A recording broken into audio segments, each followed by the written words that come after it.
so much. So, what I just want to repeat in case the room missed it, especially for people that are critical of Israel. Modern Israel, I think, I grew up as an experienced warfighter, and thank you for your service, is opining that Israel is showing greater concern for the lives of non-combatants in any army in military history. That's shocking. And I say that because we have a record of how we conduct our wars, and we know how we did it in Fallujah, we know how we did it in Mosul, going house to house over warfare, how long it took us, and Israel is making even more efforts, and those efforts include field hospitals. You know, Algin, I don't need you laughing while I'm talking and being rude again. You're up here only to be polite.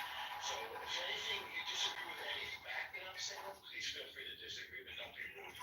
So what I was saying is that warning civilians, providing humanitarian aid, facilitating living at hospitals and even a floating hospital, and providing a humanitarian escape route.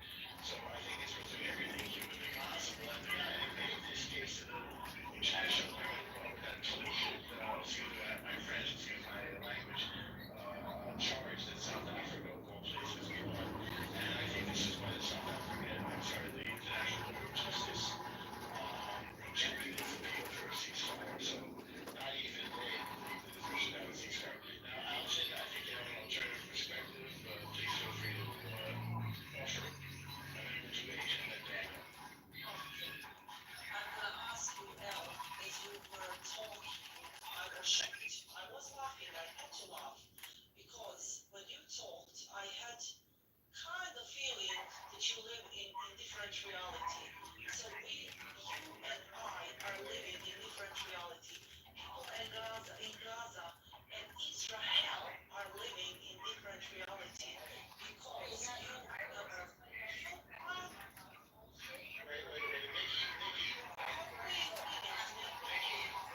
It depends on how you behave. Nikki, I'll do it. I did hear you, Algin, so you have one more shot and then you can go by. But if you're going to be rude, you can hear. By the way, there's only one reality. I don't believe in Dr. Who. So you may have a different opinion. I'm interested to hear your opinion. If you're going to be insulting, this is the wrong route for you. Go ahead, Algin. yes, just that only reality is that 30,000 people are killed in 3 months. Okay, let's stop right there. Wait. Okay, you have an opinion on how many there are. How many soldiers do you kill? How many soldiers? Hang on. This is not a harangue. This is not a place for you to harangue. I'm not going to keep you in here if you're going to keep haranguing. So you have a number of dead. As far as I know, the only people who are giving us numbers are Hamas is not trustworthy. Definitely some people are dead. We don't know how many are. Hang on. Wait a second. We don't know how many people are dead. And we're going to find out. We don't know how many of them are Hamas fighters because, unfortunately, Hamas commits a war. Hang on. Hamas commits the war crime of mixing civilians with its soldiers. So how do we even know who's in Hamas or not? They don't even know themselves. Kill everyone. You should kill. We're not killing everyone. There's 2.2 million. Hang on. Wait. We're not killing everyone. Everyone is 2.2 million. That's what we're not killing. Everyone, 75%. No, that's not everyone. You don't misunderstand. So I don't think I don't know. I'm sorry. I don't agree with your figures. I don't know where you're getting them. Okay, you're just going to talk over me. You can go back to the audience. Okay. All right. Thank you. This is the complaint today with people not being able to congregate together. Hang on a second. Wait, this is not the opportunity for everybody to chime in. The next person was Agent, then Daniel. The reason why you got sit down, is because you were talking over me. And I asked you what your source was of these casualties. I think it's Hamas. We can't trust Hamas. And unfortunately, they're mixing its civilians with combatants.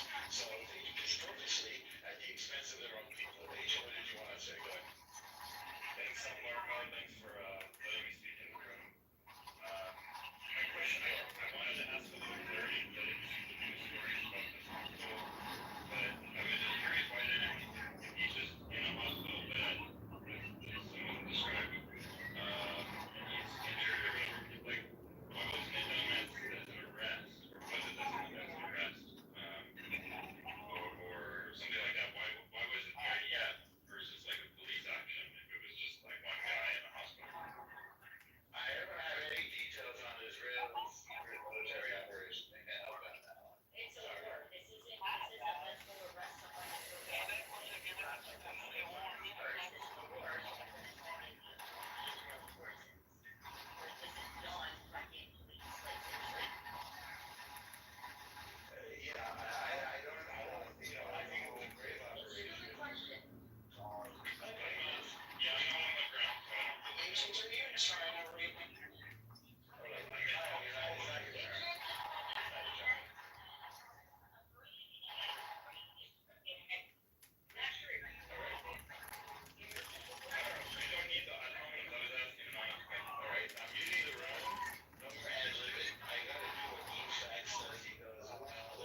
children, almost like minors, in the real world.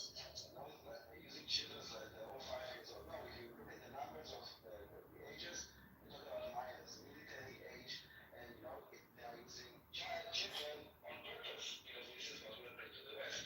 They will use hospitals, they will use masks, they will use cemeteries. We just found another understep. So everything that will look bad of the IDF when it's coming, the IDF disintegrated the cemetery. The IDF wanted us. The cynical idea is that they know it, and they are the one doing it, and we are the one to be blamed for it. And it's the same with UNRWA. It's using all this humanitarian aid, and at the end, it doesn't reach there. So the very cynical play on the expense of the Palestinian people that are being used, and the populations are just oblivious to it. They don't want to know that they are being lied to, and it's a huge lie campaign on the expense of Palestinians, by the way. I mean, in our risks as well, on their expense. Do you see that Hang on, Kyle, wait a second, Kyle. clever Kyle, hang on a second. I have one criticism of you, Daniel, and that is your liberal futility. It's not really a criticism. I just feel like I understand you so well, and I'm saying this with total love, and I get it. It's like, I like USA the poor Palestinians because they're being abused, but they make bad choices. This is somebody who's like a crackhead, and you keep saying, see, the crack because it's going to kill you and everybody you love, and they keep going back to the crack. And so I want to see that. This is the worst case I think is that the Palestinians, which are like lots of problems, they don't really point the finger at the real oppressors. They are blind to it. They are kind of part of it, not knowing it. And this is like the pretty cynical point. When they put out money, it doesn't reach the Palestinians. It just encourages them, the UNRWA and the Hamas, to keep them in the same situation because this is how they generate money. It doesn't go to the population. If you look at the billions of dollars that went to Gaza, Gaza shouldn't have looked the way it looked. The money is going somewhere, and people are blind to it. And they need to wake up. it's eroding, you're both liberal and it's eroding this international basic order put in place by real liberals, not the left-wing progressive fanatical religion that's up there, real liberals. This is under threat by all of the authoritative regimes, and you understand these lies are being pushed by dictators like Vladimir Putin, who shoots you. Well, I don't disagree with you on that. So Daniel, we know our lives. So we see the propaganda. We know the fact. I mean, on the ground, there are people from Gaza and Israelis. Those are the only people that actually know what's on the ground. And the people from Gaza know the information coming is Hamas. So we are left kind of like, we know the reality. So for us, it's clear that I mean, we all know someone that is in the IDF, either it's a colleague or a friend or family member. I mean, not that we get our information from social media. This is the different version. All right. Now, there is some folks. All right, Gavin, I see your hand up, so I'm going to invite you to speak. But again, no lectures, please. Let's just go like one point at a time. Otherwise, your whole lecture. What did you want to say, Gavin? I invited you up. Go ahead. Oh, man. Hey, thank you all so much. I'm not here just kind of doing myself, so if you can't hear me, I go into the matrix, you tell me, and I'll mic off. I'm a computer scientist, and one of the things that we do is called game theory. How do you win something regardless of, much that's going on, just how do you win it, right? And I wanted to point out, like, I'm not going to take an opinion here, although I do have one. So there's an opinion where, and no lecture, and this is where I go with this, okay? I'm going to really try and speak facts and not beat around the bush and go quickly. And it's like this. Hamas came in and they executed people on the border to get in and then executed a bunch of people. They did it first. Number two, let's look at gaming theory. What did America do against the war on terror?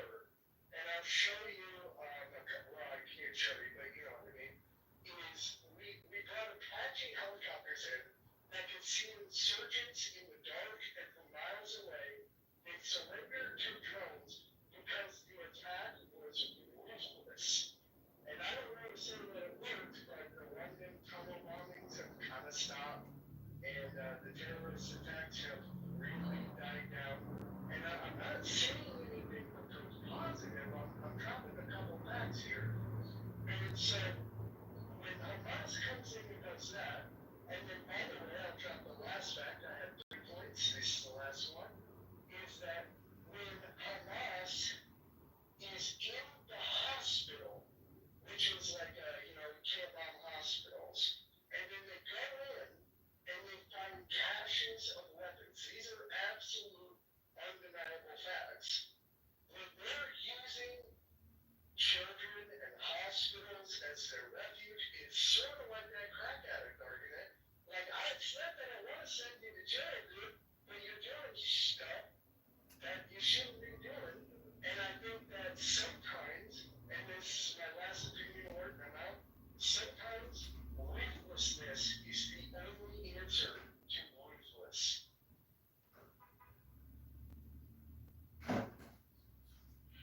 Well, let me steal many of your points and see if I hear what you said. I'll start the day before October 7th. On October 6th, there was a ceasefire between Israel and Hamas. On October 7th, Hamas attacked very ruthlessly, and on October 8th, Israel declared war and broadcast its intention to Gaza and said, give the hostages back immediately or we're going to come and get them.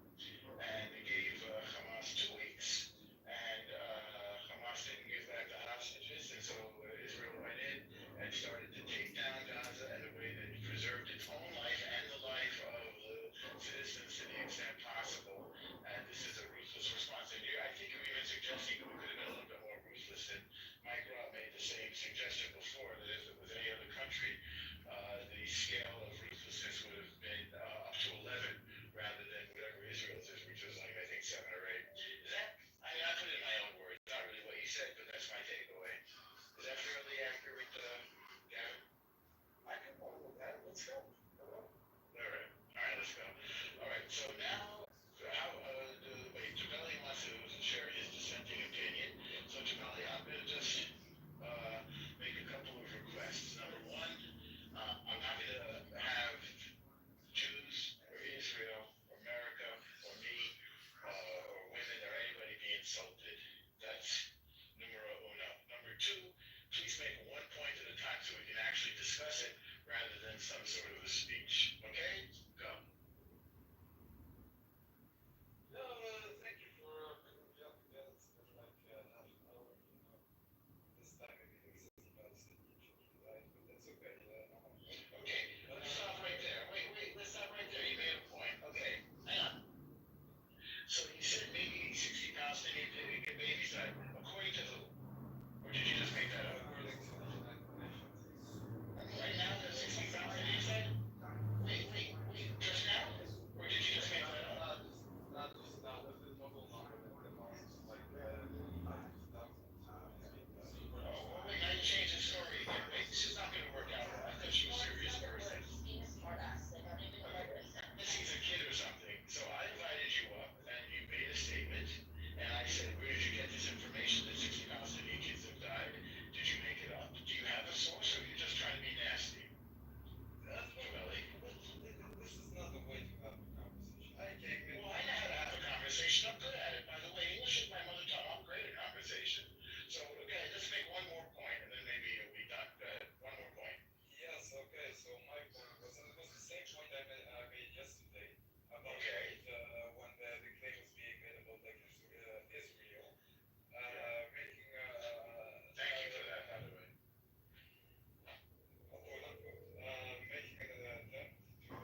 You're missing it. You're talking to me.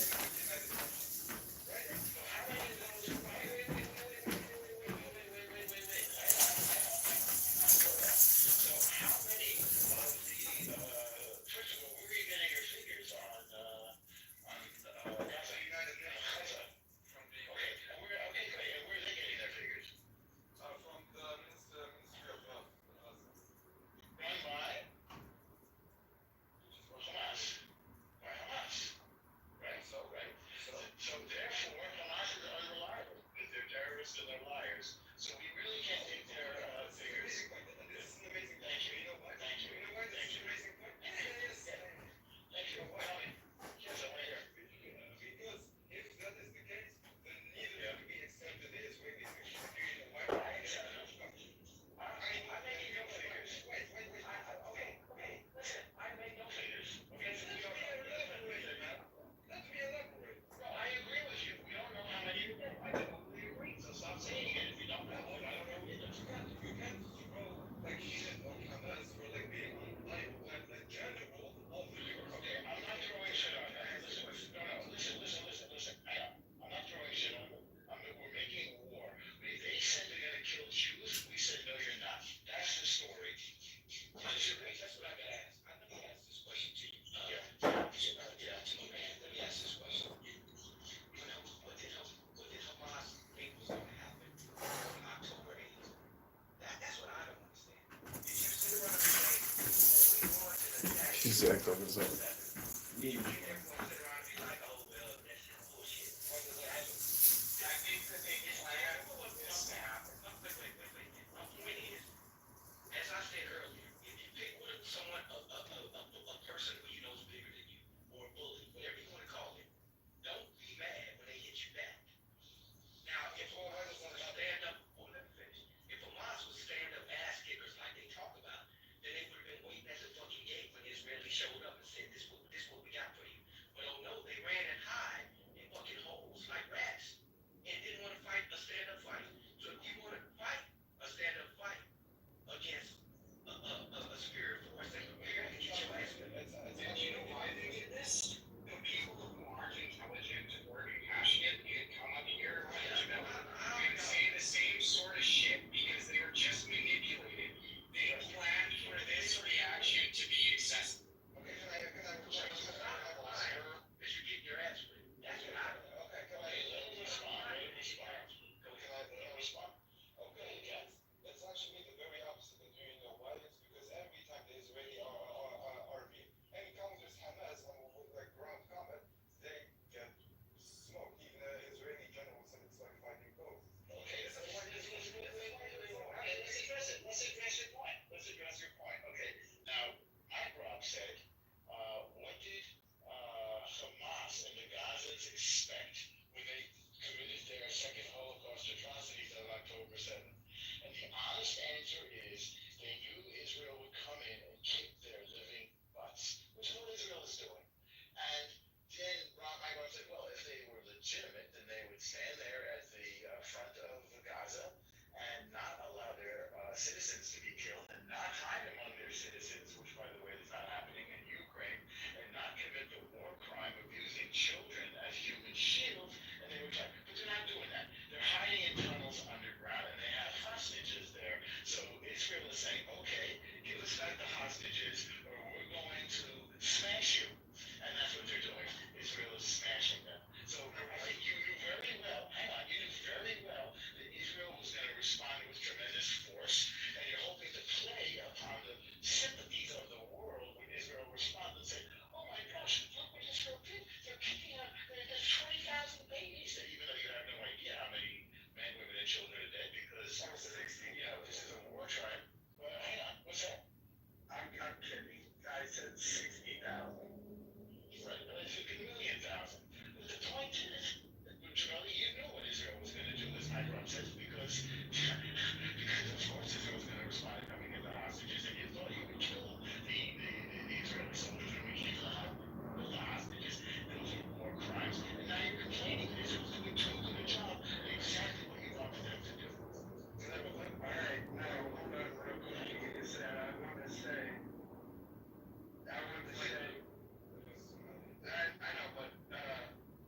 this was a travesty, and they had from Druid to wonder. Yeah, Winston Churchill was a war criminal. Yeah, Winston Churchill was a war criminal. Winston You Churchill. know what? I mean, I'm glad you think that. I'm glad you think that because you want to know why you're speaking English and not German? Because of the bravery of Winston Churchill and his resistance to the Nazis, but also he lost. So if you're a Nazi, Nobody's cool. This is the rule. This is the rule. That's exactly what we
So screw you. Who's No, next? okay, I know. Yeah. So let me So say much this. for that. So let me Yeah, say go this. ahead. I mean, I'm not really. I don't really know who wins a war, so I don't there's no such thing as a winner in a war. It's just there's no such thing as a winner. There's a situation where they're suffering on all sides, and so we just have to keep that in mind. Not that the Marines care about that, but the real world does. The rest of you guys. The one thing I will say, and I say this always, Israel has to be careful how she fights this war because she has to live here when this is all said and done. And you want to make sure that you fight it as honorably as possible. That's the only thing I say. And I would be cautious. And I'm not there, so I don't know. So you have to just be careful how you go about it. My thing still stays the same. If you want to fight an honorable war, then you'd have been waiting there with whatever your armaments were on October 8th, waiting for the Israelis to come over there and see what they were going to do. And of course, you can't fight a stand-up war with Israel because you don't have the ability, you don't have the military, the infrastructure. You just don't have that. But you still have to fight as honorably as possible. But if you want to gain the world's sympathy against Israel, you put all your women and children out as targets or as shields. And when the enemy comes in looking for you, and the casualties of war, as we say, then of course it makes the world say Israel's being a little bit too aggressive in this battle. Now, I don't necessarily think 25,000 people are dead, but I do think at least 10,000. I got to go with that. At least 10,000 people Israel's killed. If you look at the damage over there's a lot of people, and most of them are children, because of course children can't get away, they can't run.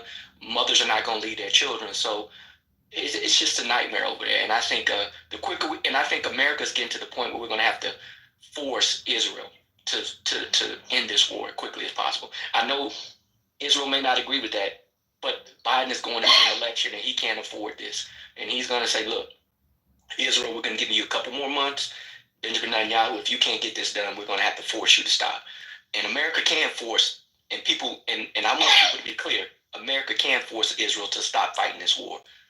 And All right, let's talk about that for a second. They won't just for partisan reasons. Hang on a second, Kyle. they can. Hang on a second, Kyle. Well, that would be stupid. So, hang on a second, Kyle, please. Hang on a second. So I like the way you think, Mike Rob, and it's a little bit like what Gavin. When I is say saying, force, let me be clear. Force is not a. I don't understand. mean force directly, but No, I understand. I know what you mean. All right, so here's what I want to say. Israel's official position is the United States can't tell them what to do. Yes. However, the truth of the matter, we need to preserve a relationship, and it's not in our interest to undermine Joe Biden's reelection unless we're sure that Trump is going to win, in which case we don't care about that because Trump is even more pro-Israel than Biden. So it's an interesting balance. So to me, I'm grateful to Joe for his support of Israel. Now, you're going to find some other Jews and Israelis, and Israelis are putting their blood on the line, so I put them above us. But in terms of our soul, there's no separation. In terms of the sacrifice, they've made more sacrifice. But I will say there's some Jews and some Israelis who may say they prefer Trump over Biden. So that's something to. Yeah, but let me just finish my thought. Let me finish my thought though. So what I would say, I will vote for Biden because he was loyal to us and he supported us in our time of need. That's my decision. But if I were Joe, I would arrange with Bibi, as you sort of suggested, Mike Rob, and I think it's a good idea to have this thing wrapped up, say, by summertime, right? So that Joe can claim a victory, and then he'll be able to ride on this relationship with Israel all the way to another 4 years. So I think you and I are more or less on the same page that this would be in Israel's interest to not get stuck in Gaza forever, and certainly we don't want to occupy it. But on the other hand, it's Israel's decision when this job is finished, when we've wiped out Hamas's will and capacity to kill Jews. So I'll leave it there. And you can respond, or Roby can respond, or both, but just not. No, go ahead. Let him respond. I'll respond after. Go. No, I was going to say, Pamela was going to speak before me. Sure. Buddy, go ahead. Okay. I can't tell you guys apart. You both have these Brooklyn accents, and I can't make out who's who over there. But go ahead. Sorry. Yeah. How you doing? So the thing is, Israel is actually hanging on a political thread at the moment, and it's quite interesting. What will happen in America, depending on the outcome of the election, is definitely going to drive Israel either one way or the other. There's been between 10 and 20% of Israel is very, very left. And it actually is a big danger for Israel to consider the left's view on the future of the politics in that country. In fact, it's almost certain that the left in Israel is so divisive that it had something to do with the outcome of the situation, certainly of the security situation in Israel, and that is a big concern. And I'm just worried that if Biden were to get back in, the situation in Israel wouldn't sort itself out. I think the only option really for the political landscape being, well, should I say, being repaired is for Trump to come back in and help clean up the mess. Anyway.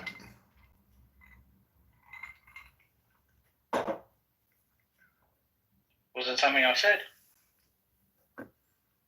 No, someone else wanted to speak. Go ahead. I'll come back in a minute. Now, Mike, Rob, I don't know if you saw. I mean, I'm from London, right? But I don't know if you saw Netanyahu. But he actually said it would take. They could be there for a year or so. So that's going to predate any election. Whoever's going to win the election, whether it's Trump, Biden, whoever. Because he did an interview with English Reporter, and he said that it could be a year. They don't want to. He said we don't want to take control of the Gaza Strip, but he didn't. Also, he never gave he never said who will take control of the Gaza Strip, but he said that they've got one objective, and that's to demilitarize Hamas in Gaza, and that's going to take. There is no time limit on that. That's what they need to do. That's what he said yesterday, Netanyahu. But I don't know what that means to Biden or to Trump. You guys over in America know that, but I mean. But the only thing America can do is obviously they turn around and say, well, we're not going to, fund, maybe not fund, but we're not going to help you militarily or whatever. Because obviously their two allies, which are the UK and America, are both having elections at the end of, in the third quarter of this year. Do you really see America not funding Israel?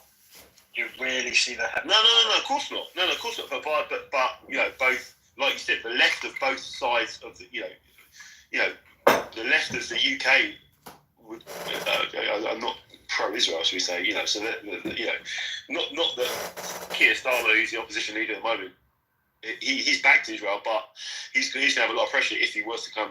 And the same as Biden, the left of, from what you see, the left of Democrats are also, I think Republicans they go full whole hog, but so I think the left of both sides could cause a lot of trouble. So let me say this, please. Now I don't want Elle to get upset with me. I'm not saying that America can stop Israel. So I don't want. Let me be clear. I don't mean like we could go and say if you don't stop, but how we deal with it. Biden can. It looks like Trump is going to win the nomination, true, but the left is trying everything to lock him up and put him in jail. By subsequently and I think that's hurting them, but that's American internal politics. That doesn't really affect foreign policy. But Biden does not want to be caught up in this war over the summer with Israel bombing and murdering, and then across the screen, whatever the propaganda is, it just looks bad for Biden. Biden is a war crime. He's supporting. It just looks bad for I agree, by the way. That is just a nightmare. Yeah, I agree.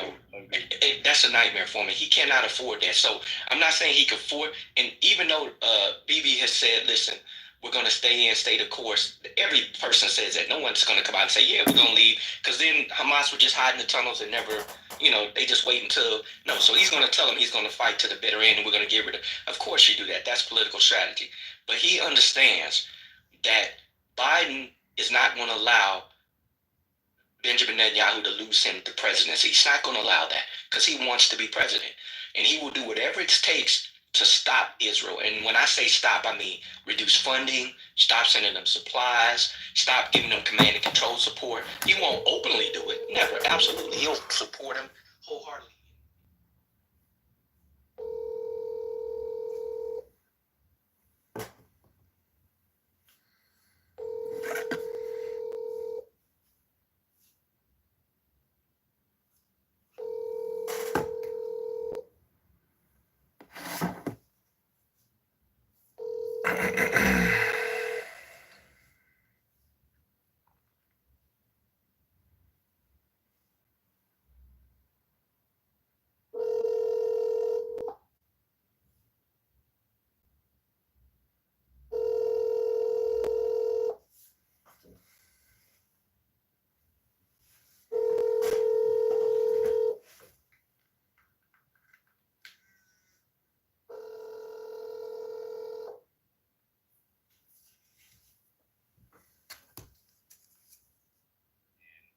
Mike Pompeo, and it was a nonpartisan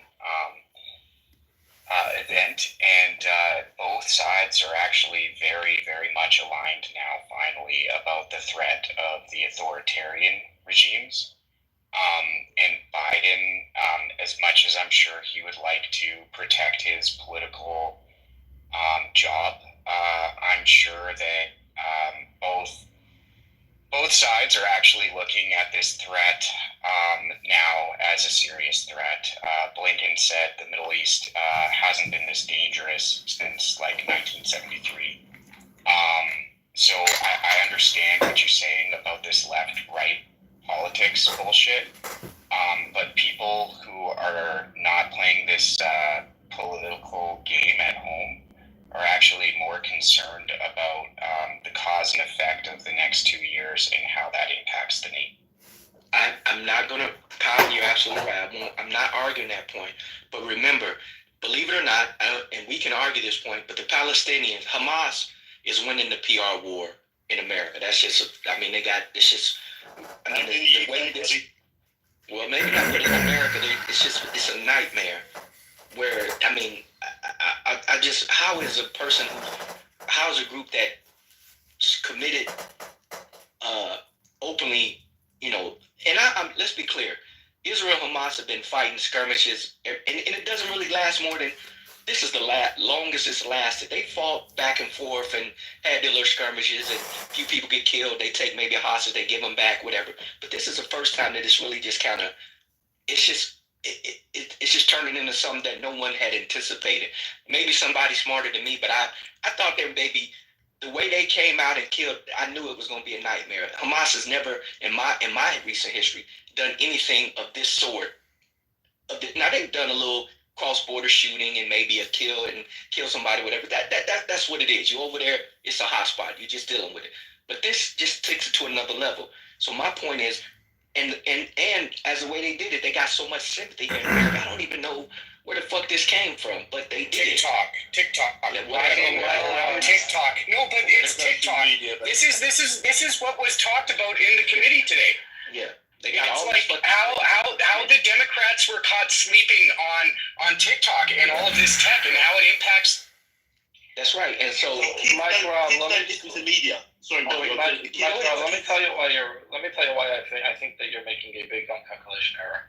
You're getting too caught up in the base. Now I understand that Biden's Democrat base, which is these kids on TikTok, are completely sucked in by the Palestinian propaganda and they fell for it. And there's systemic reasons why they fell for it, and that's a separate conversation. That's all true. But what Biden has to get is the middle. And everyone knows this in American politics. There's a couple of suburban counties, Michigan, we know the swing states, mostly middle-aged women that have to be convinced. Now, those women may be convinced by AI images coming out of Gaza. I don't know. But one thing these women will not stand for, and that's American soldiers dying abroad and our president sleeping on it. That changes all the math. Biden will lose the election if he appears weak. But actually, Netanyahu is the one. Netanyahu is actually the one who is probably going to put Trump in the White House. But Netanyahu cannot put Trump in the White House. Let's not talk stupid. But what's gonna happen here in the States is you're talking about. Wait, just give me a second. You're talking about suburban, living families that are the ones that have to be convinced. and they will not stand for a weak America. So the fact that we had 3 service members die yesterday and we still have not seen a response, that will cost Biden the election. That is why Netanyahu Images coming out of Gaza will cause a bunch of college students. Give me a second. Will cause a bunch of college students to make a lot of noise, but it will not swing the election. Correct, but Netanyahu will at least. And I just want to say, Netanyahu knows who he wants in the White House. He knows who he wants in the White House. He'd much rather have Trump than Biden in the White House, and he will do all that he can to undermine Biden to make sure that Trump gets in. And that's Right, what's but gonna there's make only America one thing look he weak. can do, and that's pray. He has no power. all right, Netanyahu can do one Very exactly. influential, He's incredibly Not real enough quick, to swing it. is I want to say one quick thing. Is that, you know what? Somebody said that the Palestinian sympathy is making a racket, and I'm going to tell you real quick. I'm going to tell you like who told me is the ignorant people are the loudest ones, but the one who matters are the smart ones. And you can hear a lot of racket, but I'm going to tell you right now, the support for Israel is beyond measure. It's the same as the UK. The Palestinian support is loud, but the majority can't stand Yeah, it. that's what I would say, just go back to Trump. We'll put him into the White House. You keep going on about the Middle East. I don't think if Trump gets in, the Middle East is not Trump's big thing. He will come in. He said, and Trump said this the other day from what I was seeing on TV, he reckons he can sort out Ukraine in 2 days.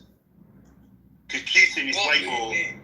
Like, why is everyone in this room, like, you guys are all fucking manipulated fools, thinking Trump is the savior? So let me make this. Not me, Hey, Mira, let me make this point to you. I'm gonna agree with you on this. But what those suburban white women don't want is us to get embroiled in a war with Iran. They do not want America in the ground war.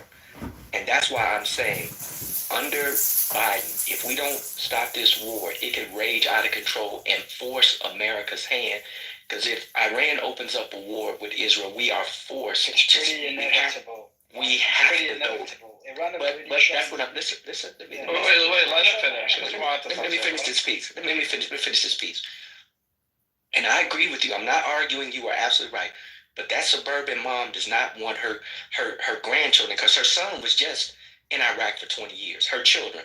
But her grandchildren, she does not want having to go back to the Middle East to deal with this bullshit with the Iranians. And they know if we go to Iranian war, that's World War III. It's going to be a whole lot worse than the situation we dealt with Iraq and Afghanistan. Okay. And that's the only thing I'm going to point to you out. Yeah, I agree. I'm going to weigh in.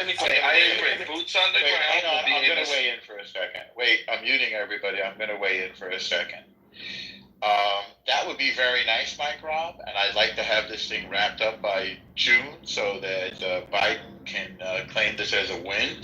But the suburban mobs don't get to pick whether or not we're in a world war. Nobody wants a world war, but the status quo can't continue, and Iran has to be prevented from getting a nuclear bomb. So there are priorities that exceed even Biden's re-election.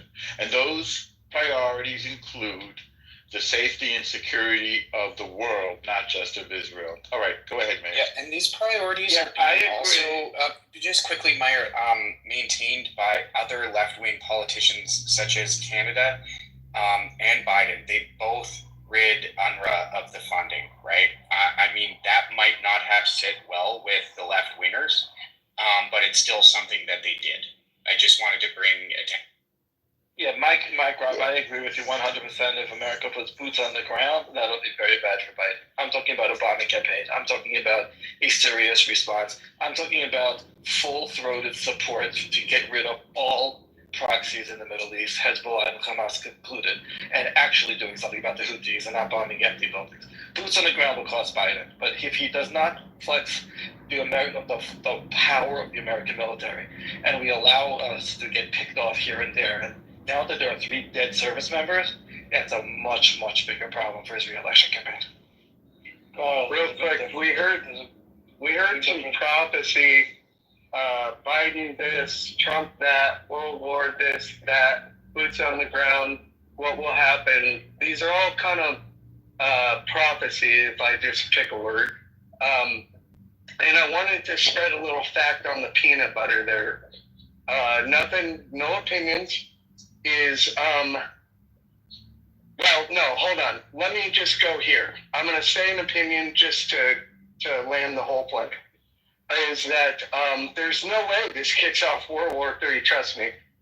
And I'll tell you a couple quick reasons. Is because, number one, we do not have to really get involved when Israel is one of, sorry, I said it, Israel. Israel is one of our prime military partners. And we, by the way, every army that we historically study who wins is not necessarily the ones with numbers, it's the ones with technology. Okay? And that's what we did with the Ukraine. We're sending them javelins, which are bazookas that go up and then pop the top off a tank. And then a two-man crew can hide in the woods. Okay? World War III is not going to pop off on this. But so we don't have to necessarily put boots on the ground. And here's where I'm landing the plane. Is that the hypotheticals can really, it's good to discuss, but let's just be careful about what we say will and will not happen when we're not quite privy to some of the big things. And let me give you the last one so you can really know what I mean. We don't have to stop Iran from getting nukes. You know why? I'm a computer scientist. Listen to what you don't know. It's called Stuxnet. Stuxnet spins up and it's infected 99% of the computers on Earth because any computer that runs a code to spin a centrifuge to get uranium-253 will immediately overrun and get burned out, and Iran has already suffered from it, and they cannot spin uranium-253. So if you don't know what we got going on, it's subterfuge. I'm out. Thank you. Wow, you're so intelligent. I just want to say, isn't it amazing how he can... Kyle, wait, Kyle, hang on a second. So, Gavin, I know about Stuxnet and this documentary about it, which is how I know, and I've also read about it, but it is my understanding that the Iranians have already found an answer to Stuxnet, that they became aware of it, that the cat got out of the bag, and they developed a defense against it. Do you think that's not the case? As a coach? No, hold on. Every time somebody says my name and there's something good that gets cut off, can I hear one thing? Yeah, I said, I've heard about Stuxnet. No, not you. Somebody else was saying, hey, isn't it great that Gavin can come in with facts or something? Okay, just quickly, is that not many people on this app are able to understand the difference between their opinion and reality. Okay. All right, thank you, Kyle. Hang on a second. I was talking to him. So he saw. I'm saying I think Iran came up with a counter to Stuxnet already. That's my understanding. Well, I know you were talking, and I wanted to give Kyle 2 seconds before I address. Kyle is about to carry you a new one. No, I'm not actually. I was about to just say, to the people of the room, pay attention. Gavin actually knows the difference between what his opinion is and what is real. Would be good for anyone who wants to take part in these conversations in the future to know the difference. Gavin, I was just going to say, you said you were talking about boots on the ground. Sorry, I didn't really see where you're coming from, Kyle, so I apologize for misunderstanding. Gavin, it's my understanding that we've already deployed Stuxnet and Iran has developed a defense against it. Does that not meet with your understanding? Gavin, should we move on? Yeah, sorry about that. That's okay. No, it does. I was just trying to kind of enlighten a little bit, and so apparently you did know. I don't think a lot of people in the room did know, but real quick, just to address it, I'm not going to preach it. Yeah. Is that if people don't even know about Stuxnet, then what else do we already have lined up, my man? Well, you're suggesting cyber war, and God willing, that would avoid the loss of human life. So I'm all in favor. I mean, since you brought it up, do you want to tell everybody what it is? Because it is sort of interesting. You want to tell people? Anyway, Stuxnet was basically a worm that the U.S. and Israel deployed to take down Iranian centrifuges. I guess that's the best summary. Is that a fair summary, Gavin? Yeah, I thought I mentioned that, but of course.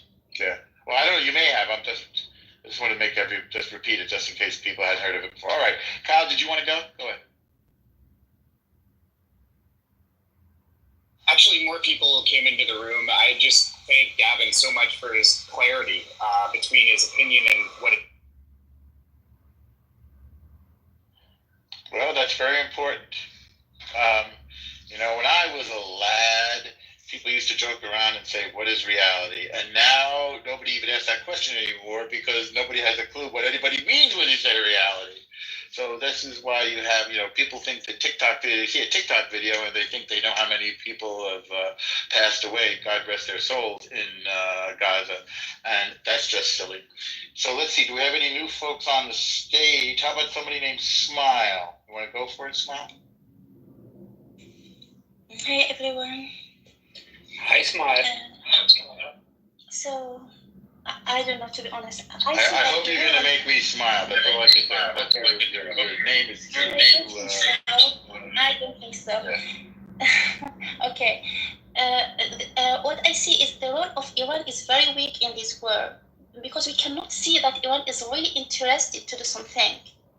That's very clear to everyone. Just if some people just try to make Iran in the middle, that's not true. Iran's role is very, very weak in this war.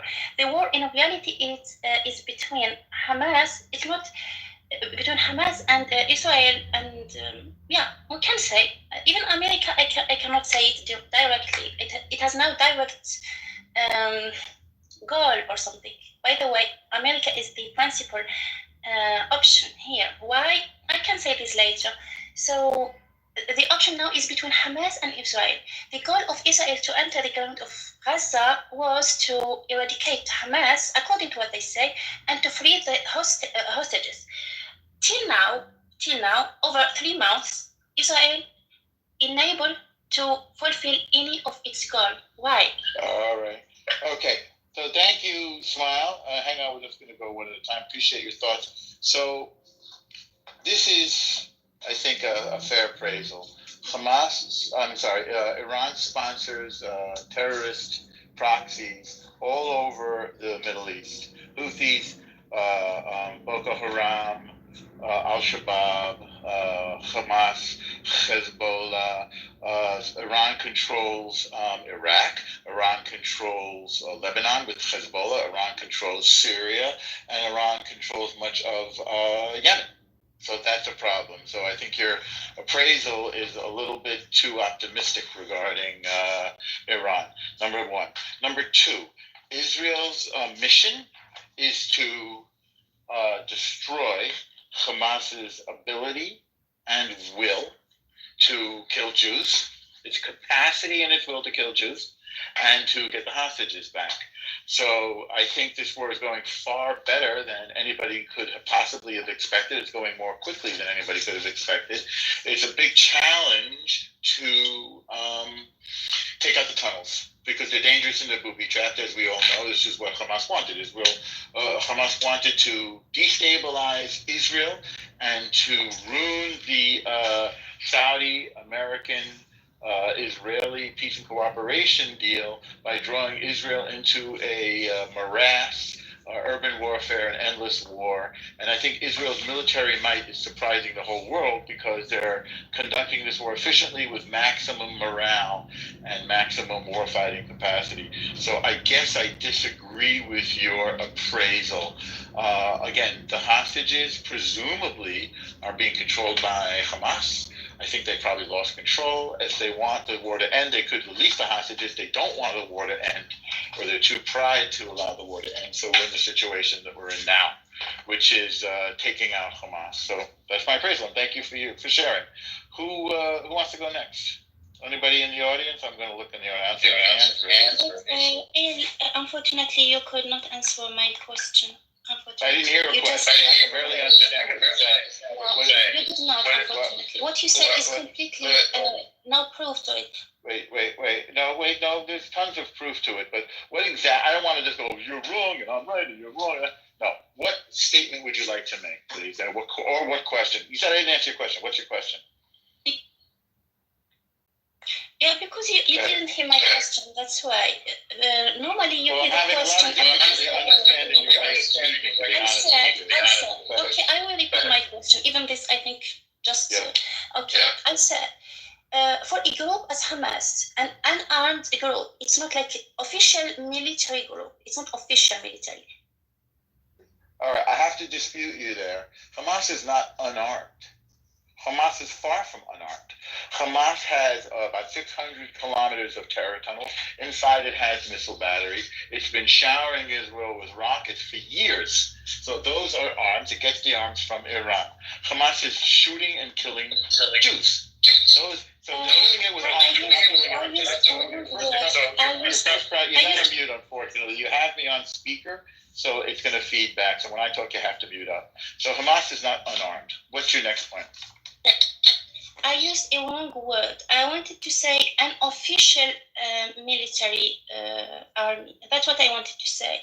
I know. Right, they're a guerrilla force. It's asymmetrical. That's correct. It's unofficial, but do you think it's logic that an official military group and official military group, which feeded by all the technology and all of this stuff, can't be able to free a single hostage or to eradicate Hamas as they say? That's historically that makes a lot of sense. It's extremely difficult to free a hostage. We do know that Russian hostage escaped and the Gazan civilians returned them nicely to Hamas. You're talking about people that are being held in a territory where they don't speak the language. They're clearly different. 2 of the children were marked with burns from motorcycles, so they can't escape.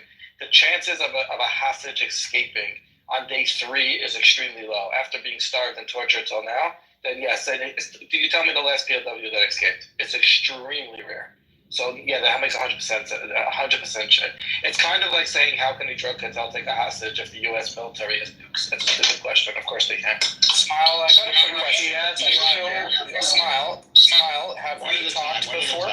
Have we talked before? Smile. No, who is asking me? I don't know. Who is asking me? Kyle is asking. Kyle. I don't know, to be honest. I talk to so many people, I cannot remember all of them. But what I wanted to say, you people, you say that you are defending, for example, Israel for something. You say it's like powerful, etc. Okay, let's see.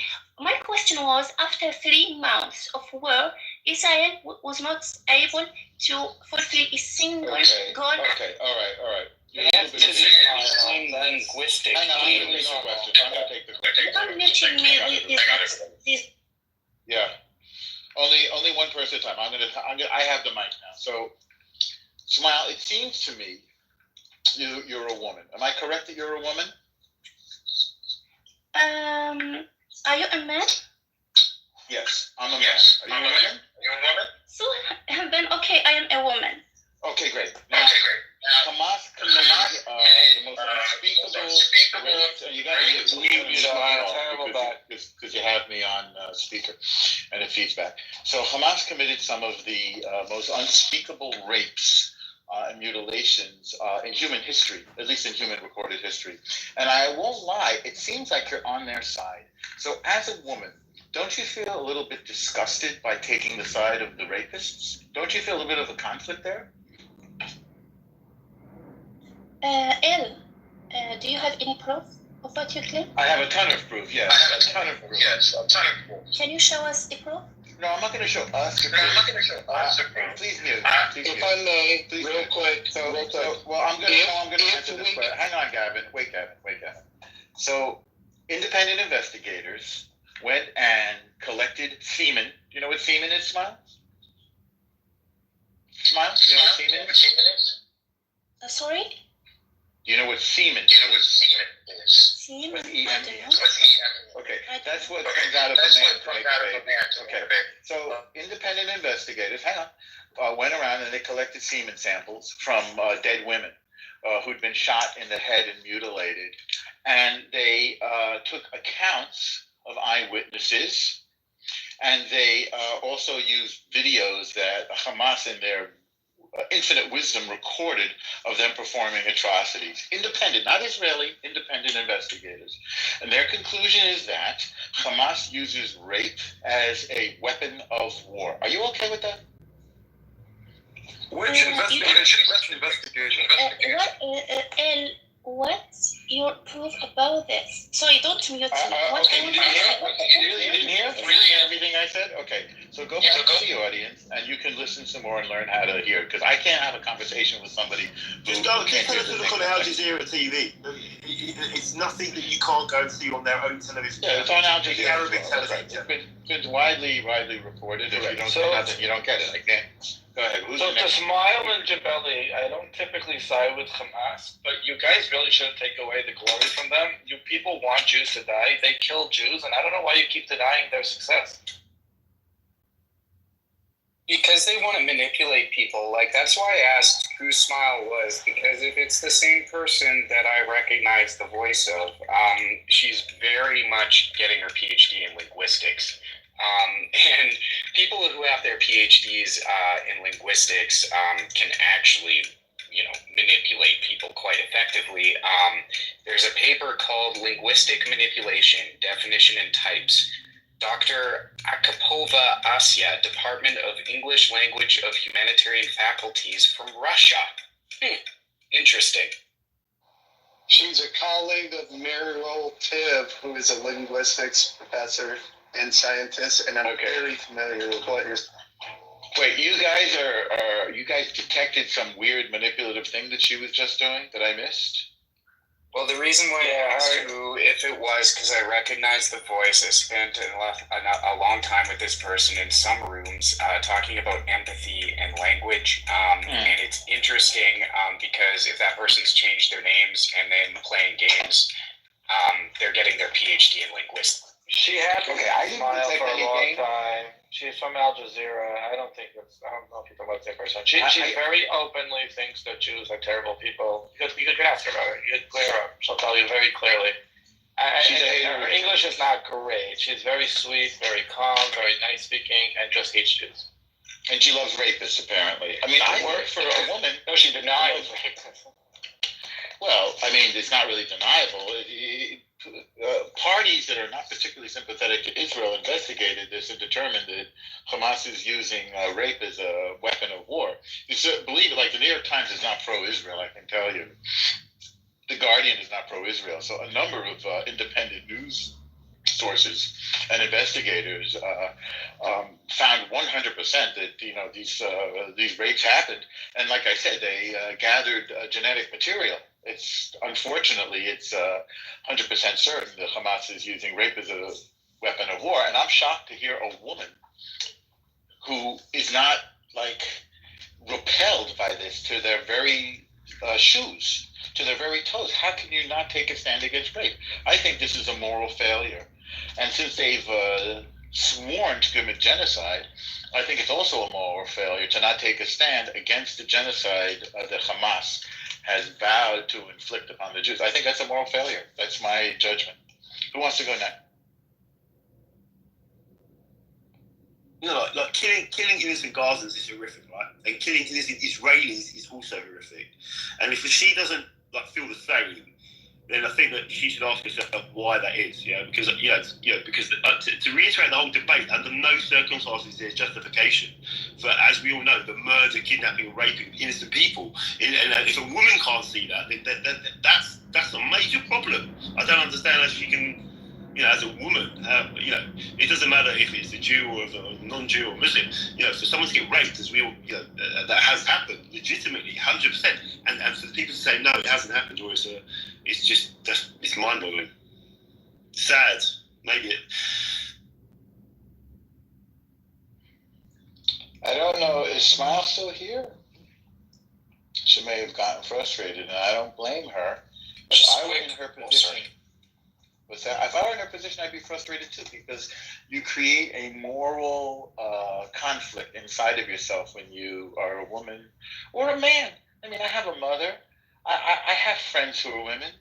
I've been married. I mean, it's the most horrific and disgusting thing. And unfortunately, it's not necessary to exaggerate this because it's a fact. Anybody who's seen these videos, anybody who's visited the site of these massacres, like the kibbutzim, it changes you. They get sick to their stomach. It changes their life. It's the most horrific thing in our lifetimes, I think, and it's really tragic. And again, if Hamas did not want this war, well, I mean, it would have given the hostages back long ago, and it would surrender. Anyway. So just quickly, I'll say, like, just to give a quick explanation, and I'm reading from a paper.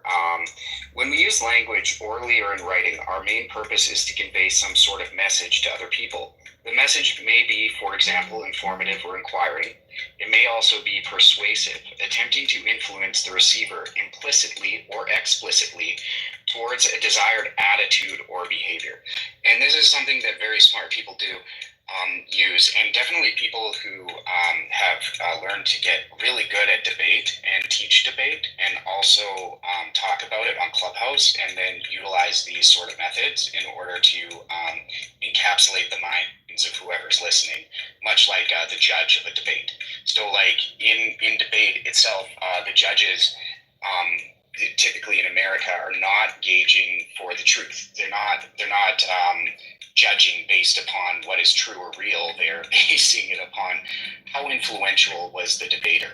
And this is why people who are very good at debate on this app also use this tool of manipulation towards people that are unaware of it being used. Yes, and real quick, professor at the University of Iowa where I studied, and computer science is completely built on logic. And logic is essentially a form of debate, by the way. And he said, I'm going to teach you about manipulation techniques.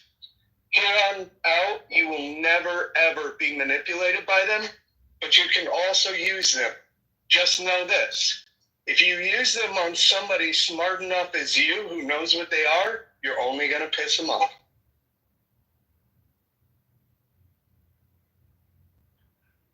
And that will explain sometimes Norm's reactions that people don't appreciate. Sorry, I just had to switch my audio. What did you say? Why I get impatient when people are getting manipulated? Is that what you suggested? No, Gavin, give him the run. Yeah, so in my university class on logic, he said, today I'm going to teach you about manipulation tactics. That part, but what was the part where I got mentioned? Okay. Because when people try to use this on smart people, it'll only piss them off. and you're a smart person, so people always try to use this on you, and I always laugh when it... Oh, well, thank you for the compliment. I mean, I don't think, I mean, I guess, thank you for the compliment. I don't, see myself as smarter than anybody, but I feel like a burning drive to get to the heart of the matter and to get to what I believe is the truth. I'm not saying I know the truth, but I think I have some methods of trying to get to the truth. And those methods have to do with accumulating evidence. And Kyle said, knowing the difference between fact and opinion. And like you said, sort of, assembling facts in a sequence, 1, 2, and 3, like you did, Gavin. So some of these methods, I think, help us to get closer to the truth. And I think that's important. So to acknowledge the positive and the negative, to come up with a hypothesis, and to then assemble evidence to see if you can prove or disprove that hypothesis. So the amazing success of science in the 21st is now the 22nd coming up is methodology. So if you want to talk about methods, you couldn't be on more of the right path. So are you suggesting that she was using some sort of linguistic technique? Because I understood the whole shifting the goalposts. I know some of these silly, attempts she'll say, Israel has failed to recover the hostages. Like, that's an argument. I mean, Jabeli said that before too. It's like, why is Israel so ineffective? Like, you don't want Israel to be effective. So I'm curious as to why you think a different military strategy would. Why do you even have an opinion if you want Israel to lose? What makes you think you have a valid opinion on Israel's military strategy if your whole goal is for it to lose? And then, all this stuff over and over again about the civilians, how many dead, how many alive, how many are with Hamas. They don't know. They're trying to figure out who's with Hamas and who isn't.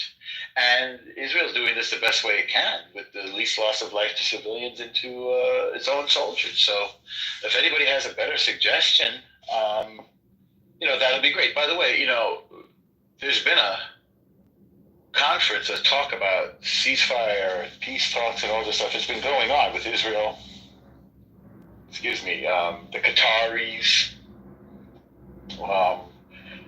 Egypt, and I guess with Hamas, if you want to call them legitimate negotiator. They've been trying to do this. It's not like they're not trying to negotiate something.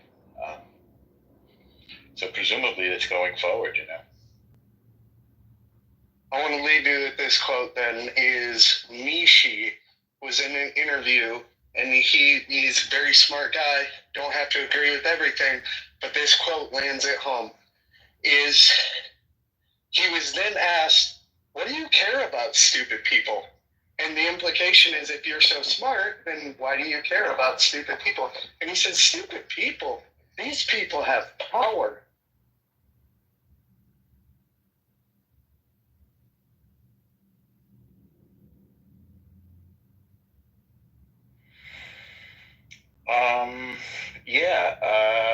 There's somebody whose name is Mitsu Deep.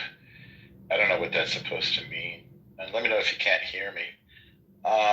They feel that it's a genocide. Well, to address that, you need to know what a genocide is.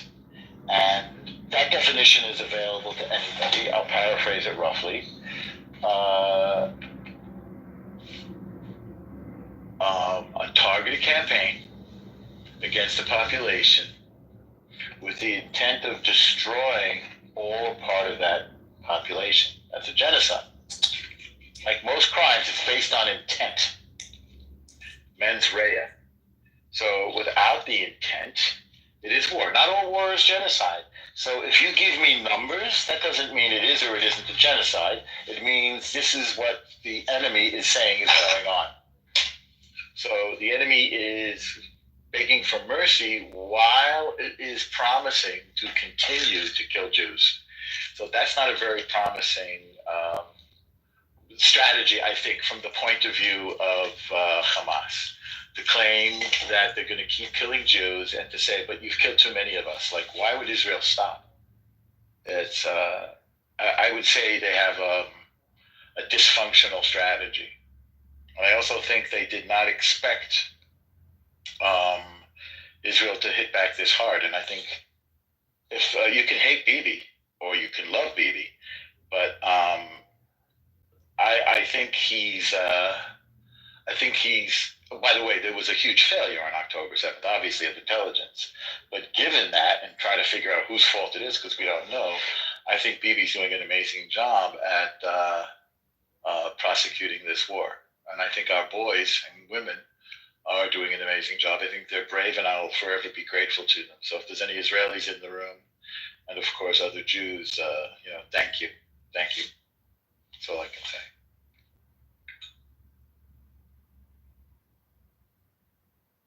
We can end this now if nobody else has anything else to add. No, there's not apartheid in Israel. I'm glad somebody in the chat says this. Deliberate killing a large number of people, in particular, with the aim of destroying that nation or group of campaign. Correct, Ali. So we're definitely not doing that. So thanks for your definition. Not apartheid. Damn. Wow, somebody was rude again in the chat. I'm so surprised. What was I going to say? I was going to say, oh yeah, apartheid. So apartheid is a system of separation. Apartness is in the word apart. It's a Dutch word from South Africa. The South Africans spoke Boer, which is a sort of a derivation of Dutch, and it means a separate system of racial or a system of racial separation. The Jews and the Arabs are not of different races, and they don't have a system of separation. Israel has borders with the territory that the Palestinians claim, that is to say, Gaza and Judea and Samaria. And those borders are obviously policed very heavily in order to avoid Palestinians coming in and killing Jews, which I think is a legitimate use of military to protect your own population. I don't know how anybody could. Hang on, I'm seeing something in the chat. I don't think anybody could criticize Israel's defense of its own population. I'm not sure what you mean by move freely, TJN. They move freely in their own territory, but they can't go into Jewish territory freely because they kill Jews. Otherwise, there used to be no border wall or separation. People used to walk back and forth. And then, in his infinite wisdom, Yasser Arafat started killing civilians, and he plunged his own people into the horrible situation that you're in now while collecting billions of dollars. Very bad move, Yasser. So let's talk, Lucas, you can come up if you want. So the International Court of Justice received South Africa's demand for a ceasefire because there's a genocide. The International Court of Justice did not find there was a genocide and did not call for a ceasefire because of that. Now, it can continue to investigate, and I hope they do, because the more they investigate, the more they'll see what Israel is doing to preserve human life. Yes, Lamia, I understand that the Palestinians have an excellent state built on TikTok, but I don't think you can live in TikTok. So I think the TikTok strategy isn't working, Lamia. Thank you for sharing. You can go protest until the cows come home, but Israel's going to destroy Hamas's ability to kill Jews. That's not going to stop. Well, you're saying in the chat that there's ample evidence, but it was presented to the Criminal Court of Justice, the International Court of Justice, and they disagree with you. So if you disagree with the court's ruling, go appeal it. You can go appeal it. But as of now, this is what their decision is.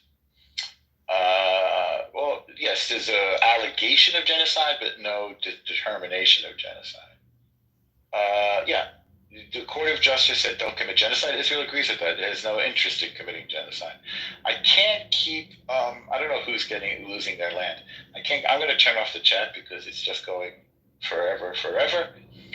And I can't keep answering the same dinglings every day, the same dumb arguments. Come up with something new, guys, please. Can't you go into your tunnels, your think tanks, in the Gaza Metro, and come up with some better material? Because actually, when you regurgitate propaganda, it limits the creativity of the individual, so they probably don't have the creative capacity to come up with anything different, even if it. Oh, well, I guess maybe I don't know. Do you like my suggestion that they go figure this stuff out in the tunnels? They should try that. Right. If there's no caves are generally historically great places to meditate and contemplate. Yeah. Maybe that's the answer. Maybe the answer is in the tunnels. Roan, welcome to the stage. How are you doing? Hey, good. I like the tunnel idea. But I do have a new argument for you if you want to try it. Okay. What do you say to the people who will tell you that you stole the land originally from the Canaanites, and so it's their land?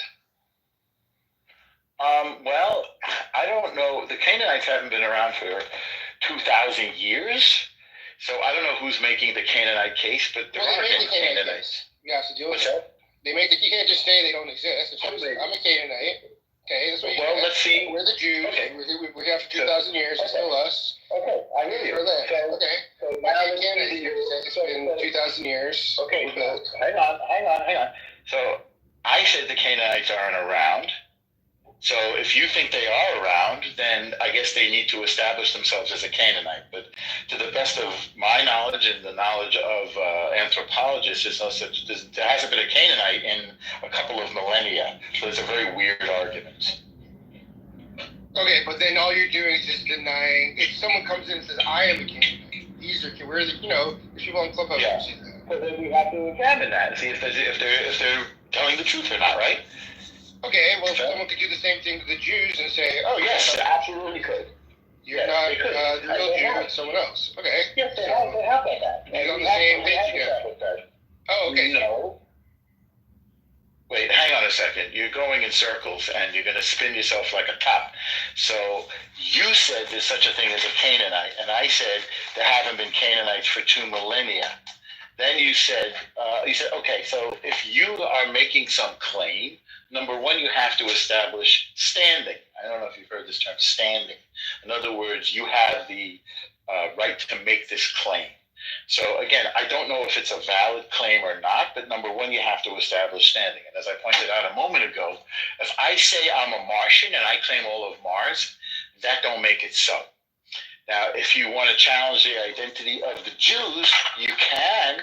It's already been challenged, and that challenge has been met. So if you're not up to speed on the science, the genealogy, the anthropology, the archaeology, because this has been examined in great detail, and the identity claims of the Jews, then there are a lot of sources that I can help you with to establish the truth of those claims.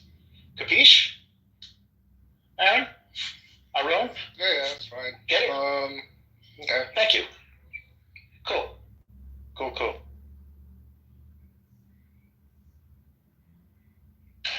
trying to see if there's any other hands raised. Here's Rabbi You closed Raphael. the chat, so now you don't know. Well, no, a hand raising happens in the audience around. God, there's a lot of stuff you don't know. All right, well, just stick around. You'll pick it up. So just curious, what did you guys land on there? Well, I would say the way I put it, I understand it, is you're just saying your claim is stronger than anyone else's, and you have. Yeah, it is. And let me just land with this. Let me land with this. Is that did you know statistically, and you can Google this, is that the highest proportion of geniuses are Jewish? No, I didn't know that. Hello, Rabbi Raphael. Did you want to join in the convo? What's new today? Hey, everybody. Hello. Charleston, South Carolina. Wow, interesting. Do you have any thoughts on the notion that the Canaanites would like to make a claim to the land of Israel? I hadn't heard that one before. It is a new one. My answer was, well, according to my knowledge, there have been no Canaanites for 2,000 years. So the first part of that claim would be to establish their standing and their identity. But do you have any thoughts? Are they similar or different? Basically, the idea is you need someone to step forward and make a claim. Right? We're not talking about ethereal, gossamer claims of what if people from outer space came? What if someone from 3,000 years showed up? We're dealing, every real conflict in the world is a conflict between real human beings. Let those real human beings come forward and make their claim. There are no Canaanites to make a claim, hence it's just troll. To talk about Arabs making a claim on the land is a claim. To speak about the Turks making a claim, for that matter, is a claim. To speak of Canaanites is just someone who's just looking to have fun with words. That's all it is. Okay, fine. Okay, let me give you a different angle then. That I don't just see how you take it. Not in Canaan, but if you go back to, the basis for the Jewish claim of the land is to go back to Judea and Samaria. Now, that's not the basis. Don't make our argument. Make your argument, because we have a different that's how I take it. I think a lot of people make that. Well, you're taking it incorrectly, but just make your claim instead of trying to make out. Well, okay, then here's my point. What about the Galilee? And how do you include that? And why is that not independent, as it has been in other times? That's why your original claim was horrendous. So now go back and talk about the claim comes from when the Ottoman Empire broke up and the indigenous people got a piece of land, which was actually way larger than what it is today. And the Galilee was a part of that. Now, if you want to talk about ancestral homeland, that was also ancestrally Jewish homeland, although it wasn't called Judea during Second Temple Herodian dynasty. So even in your false claims, you're wrong. Quite extraordinary. Dude, I just want to say, what? Aaron? What? Okay. The Palestinians did try to claim that they are descendants of the Canaanites. That claim, like many of their other ones, fell flat on its face and they dropped the narrative. But it was, for a short time, one of their falsehoods in their nation-building narrative. Well, okay, so I guess in the past, the Galilee was a place that was not like fully within Judea, and it maybe had, I don't even know if it had a majority Jewish people, and with kind of people in the surrounding area. So there's a history of an independent Galilee that's outside of Judea. Therefore what? So who should it go to then? The Galilee, like the independent nation of the Galilee. But that's not how nations work. Prussia was once independent. They're not anymore. Texas is a lone state. It's not anymore. It's not how nations work in 20th century creation of nations. Again, you're just saying a bunch of words that aren't coming together to make a coherent argument. Well, I think it's possible to have a. If I may, you cannot compare Texas to the Middle East, and the reason is because when Texas joined the United States, they agreed not to leave the United States. In fact, it's unconstitutional for any of the 50 states to leave the United States. So that argument doesn't hold. Steve, that wasn't the point. The point is... it's called associative logic, Steve. It holds up. Giving it a name is not really an argument, but let's go one at a time. I don't know. I think this is mildly intellectually interesting. You want to state your claim, Aaron? Would you like to say that you are a Canaanite and you make a claim to the land of Israel, or this is purely hypothetical? It's still okay, but I just want to understand the claim. It's question is, by the way, I mean, our reasons independent nation made up of mixed Jewish and non-Jewish state, as it was historically. And I believe that where's their court case? Yeah. Wait.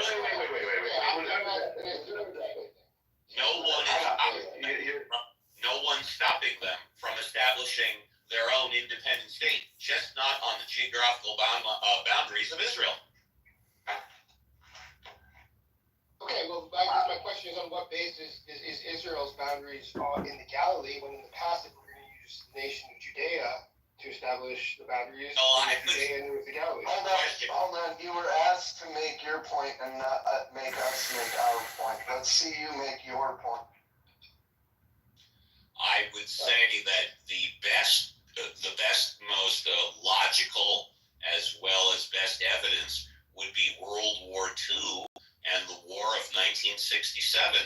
And then since then, Israel, by most of the people in the world, the geography that they have right now has been there for over 50 years. You're talking about people that existed 1,000, 2,000 years ago, no?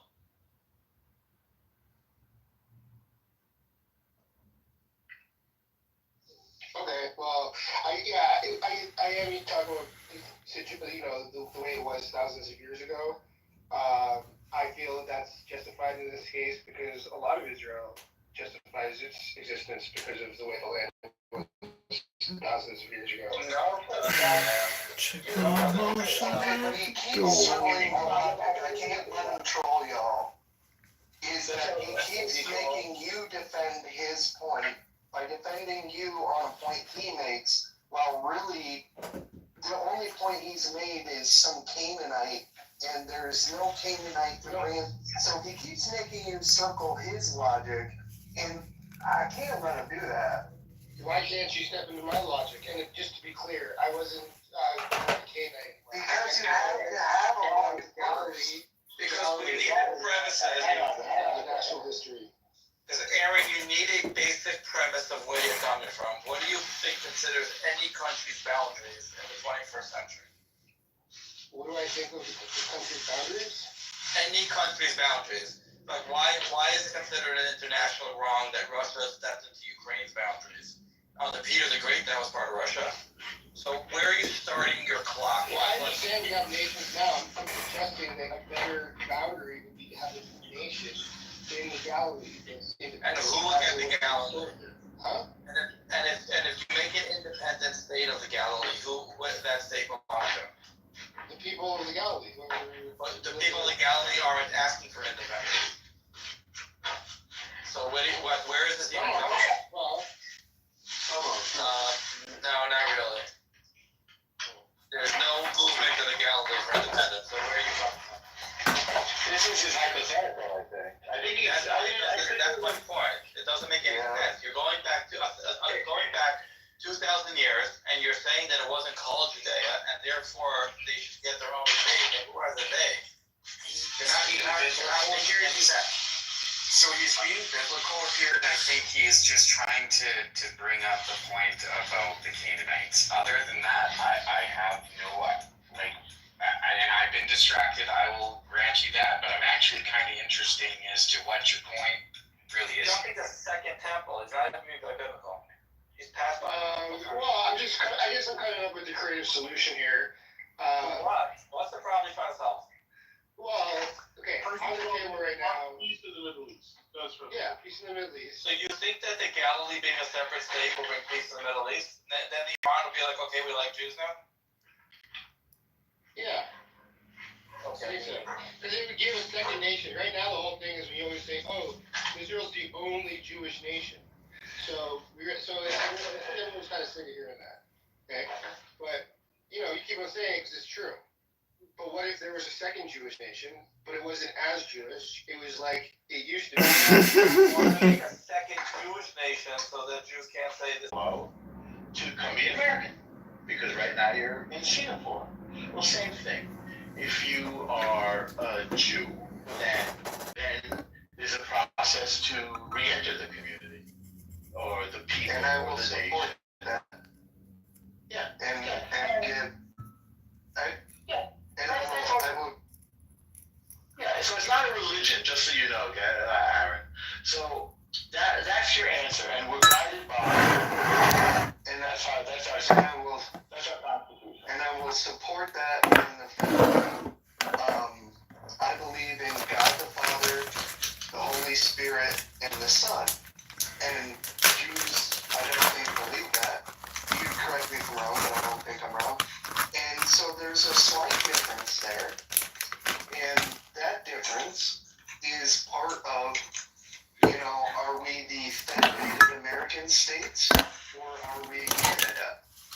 And is that it's not that I disagree with anything that Elle says as far as religion-wise, but when I say that I believe that God is constant, I don't believe will agree with me because Jesus wasn't so there's a difference there, and there is, I don't know how you can be both and preach one thing and then go and where they don't say that, and I don't disagree with them, I'm just saying I don't get the argument of how to be both.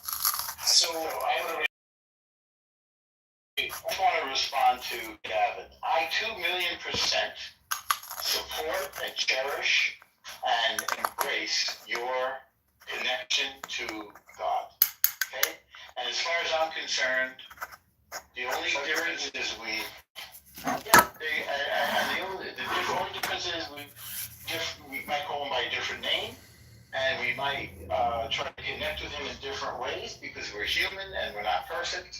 But the most important thing is it has to acknowledge that it's a contradiction. So if you're a Jew, and that's again for our leaders to decide, not me. This is for the Torah to decide as interpreted by our leaders. If And for the Bible, this is the same argument. Yes. Well, look, your argument is free from religious hypocrisy, just so you know. Well, I'm not sure what that word means. Your leaders, because the way you're talking about leader. yeah. Well, everybody is like the Supreme Court. You know, you might have your opinion. Just your own leader. Like you're just saying No. leaders. I'm not a leader, no. You can't even name one. You can't even name one of these people. If you don't know who your leaders are, then you're your own leader. I And do I know. started this. Let's switch. I'm so sorry. I'm so sorry. Okay, so the reason why I'm not naming the leaders is because I don't want to get into an argument about that. You'll just have to accept that every people No, has to have. I've studied this in university. I do not have to accept the bullshit you're saying. Well, you have to accept anything, but everybody has the right to define themselves. Let's put it that way, as a community, and the community has rules. And if you want to be in the community, you obey the rules. If you break the rules, then the community is going to regard you in a certain kind of way. So from a Jewish perspective, or the perspective of a Jew, if you then become a Christian, you've lived on some level, and it feels like a bit of a betrayal since so many of us have died to remain Jews. That's it. This is your way. No, it's not mine. I'm being very honest with you. So if this is the way you want to go, I'm so sorry. No problem. I did not mean to start this. Yeah, it's okay. Doesn't really matter. So if this is what you want to do, then you are in that space of doing this. But you have to know that it distances you from the people, the Jews. And that's okay. I mean, you can be whatever. That's why I came up and said, according to who? Like, maybe. I'm giving it to both of us. On both sides of the aisle. This is up to bigger powers than you and me. Yes. What's it up to? Like, well, and this is what I mean is that me and Elle already know our sides of the aisle.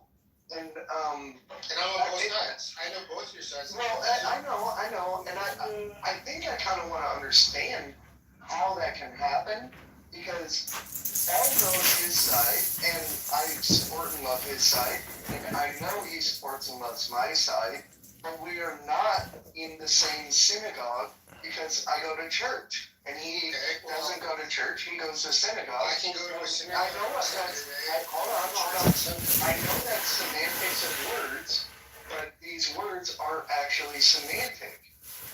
And I'm not beating the point because, listen, I think sometimes history is made on people who break the dividing lines. My definition of dividing is, and I'm Christian, so I get the fact that I go and listen to my rabbis, Rabboni, by the way. And so it's not that you can't, because I'm a Catholic, I can't go to a Pentecostal church. Or I can't converse with my Jewish synagogue friends or something. Or, by the way, talk with some freaking Muslims, okay? But I definitely can't be Muslim and Christian, I'll tell you that. And I don't know how to play the semantics of this game. So this is very difficult for me, because the dividing lines aren't always a division, they're more of, and they're not always a separation either. Okay, I'll put it this other way. Like, you have Christ in your heart, and you have the belief in the Father and the Son and the Spirit, in your mind, so you know who you are. You could have any background, and you'd still be you.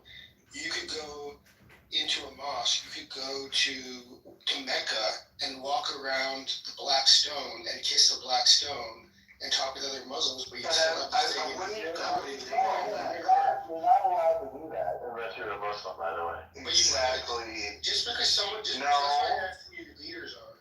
Who's your authority? You're not allowed to, according to the It's not about leaders. No, that's the rule. It's not about leaders. There's no rules. My leader is obviously the Pope. Okay, my leader's not the Pope. So, Yeah, and that's okay. That's why leaders don't matter. It's about who are you, but let's not play intellectual. that's who I am. Gotcha. You just don't Yeah, understand. I know. because you have a different I know. perspective. I know, but listen.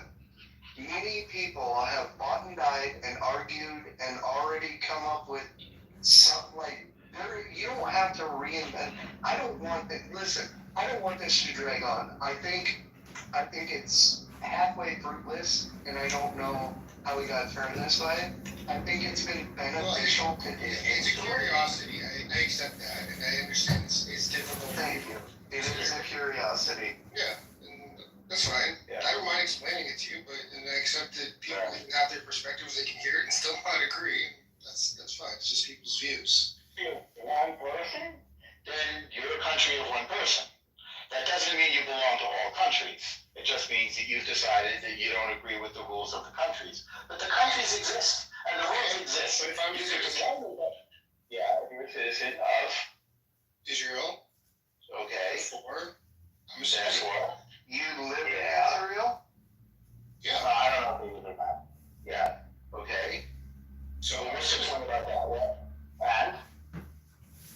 It's like I live with those. That's the authority is the country, but I'm not going to go make up some authority and say, oh, these guys say I'm these people. I'll tell you what, why don't you go to your synagogue and to your church and ask your priest or pastor or your rabbi and get their opinions, because they are much better informed than us. I'm sure they are. Talk to your leader. Okay. Yeah. Yeah, talk to your leader. I mean, talk to your leader, man. But I'll have my leader. Oh, no, you first. We'll figure this out. Yeah. So, Rabbi, I'm trying to resolve this. I don't know. So you're on stage, so I guess you're ready for some stimulation, intellectual stimulation. So somebody asked me, can you be a Christian and a Jew at the same time? And I said, to some extent, this is contradictory. And so based on what authority? And I said, well, our rule book is the Torah, and we turn to our leaders to interpret the rule book, because like Supreme Court justices in the Constitution, they study this and they train at this, and so they are our experts in questions like this. But this is my lay perspective. Do you care to weigh in on that at all, if possible? And I also said that, go ahead, I'm sorry, go ahead. Of course, it's possible to be ethnically Jewish and to belong to another religion.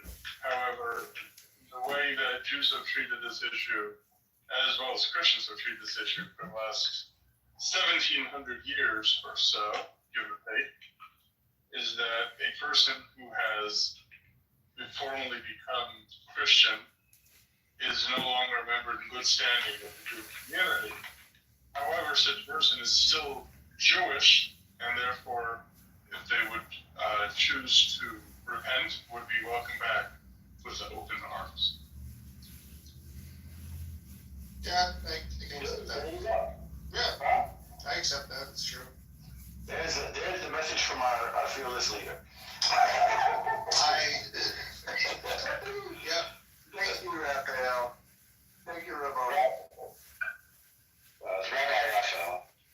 All the emojis. Rabbi, Rabboni. Yeah, I was gonna put a emoji.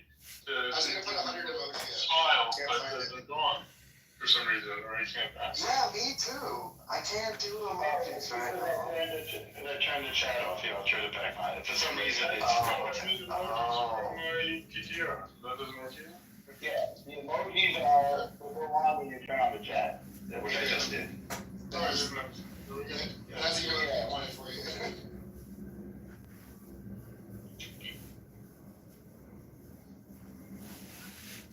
See, we just need a fearless leader. Hey, Raphael, man. I just want to say, man, I'm a Christian, and there has never been a moment in my life when Jewish rabbinical teaching and all of the rest hasn't enriched me.